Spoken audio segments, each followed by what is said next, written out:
पाल लो, बच्चियां ना पालो। तो आप सोचो हम लोग बछड़ा नहीं पालते, पर क्या करेंगे? अरे कुछ करने के लिए थोड़ी किया जाता है महाराज।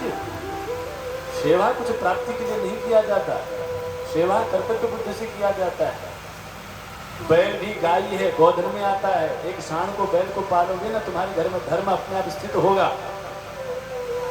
वृषभ किसका स्वरूप है? धर्म, धर्म का स्वरूप है।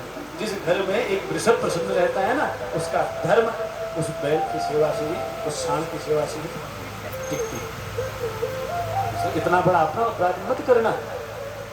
गाय पाल भी लो तो बछड़ा होते ही तुम पूरे खेत में या रोड में छोड़ दो। यदि गौ माता को आपने एक बार लात मारी ना, आपकी 60 पुस्तकों के भीतर तुमसे नाराज होकर वो नरक में जाते। गौघात व्यक्ति को नरक में भी जगह मिलती नहीं, और उसको जन्म देने वाले माता पिता की मुक्ति मिली।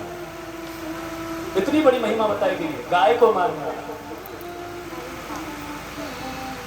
गाय धर्म का स्वरूप है। परीक्षित कहते हैं, गौ माता आप दुखी न हो, इस कलयुग की बुद्धि शुद्ध दृष्टि हो गई है। जैसे शूद्र यानी नीच कर्म करने वाला, जो धर्म कर्म में स्थित नहीं है, उसको कहते हैं शूद्र। जिस प्रकार शूद्र नीच कर्म में स्थित होता है, उसको नीच कर्म करने में कोई डर लगता नहीं है, उसको भैंसा खाने में डर लगता नहीं है, उसको बकरा खाने में डर लगता नहीं है। जो जीवित जानवरों को मांस का आहार अपना बनाता है, वह शुद्ध है। ब्राह्मण कुल में पैदा क्यों न होता, समझो। ब्राह्मण कुल में पैदा होने के बाद भी जो जीवों को अपना आहार बनाता है, वो शुद्धवत है, शुद्धवत है। उस नीच व्यक्ति की दुर्दशा होती है। समझदार हो ना? इसलिए अपने आहार में किसी जीव का मांस को उपयोग मत करना, ये सबसे बड़ा महाअपराध है, बहुत अपराध है।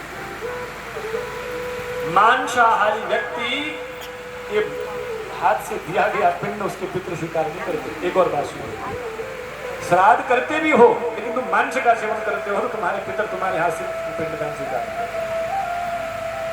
इसलिए घर घर में पितृदोष है, घर घर में पितृदोष, जिसको देखो पितृदोष है।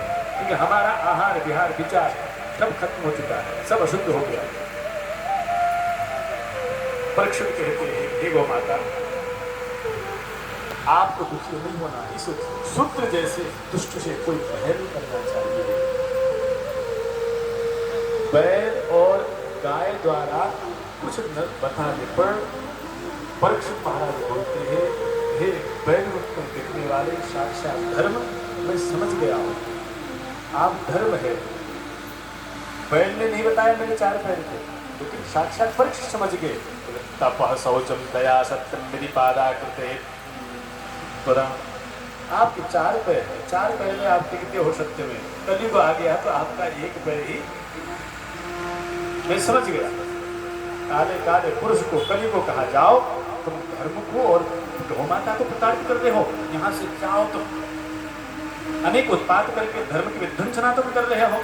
महाराज जब तलवार मारने के लिए पुनः कलयुग पर आ गए, भय विह्वल होकर कांपने लगा, अपने जीव की, अपने जीवन की दया की याचना मांगने लगा। परीक्षित शरणागत वत्सल है, परीक्षित भगवान के भक्त है, जानते शरणागत कहूं चेत जही निज अनहित अनुमान, ते नर पावर पापमय कि नहीं बिलोकिता। शरण में आए हुए किसी व्यक्ति का तिरस्कार करना चाहिए नहीं। जो अपने शरण में आए हुए व्यक्ति को लात मारकर भगाते हैं ना, उस व्यक्ति को देखने पर भी पाप लगता है। ये तुलसीदास जी कहते, ते नर पावर पापमय कि नहीं बिलोकिता। शरण में आए हुए व्यक्ति का लात मारने वाला, तिरस्कार करने वाले व्यक्ति को देख करके बड़ा पाप लगता है। इसीलिए परीक्षित ने कहा, कली तुम मेरी शरण में आए हो, मैं तुमको मारूंगा नहीं, लेकिन तुम मेरे राज्य में मत रहो, तुम अधर्म के प्रबल सहायक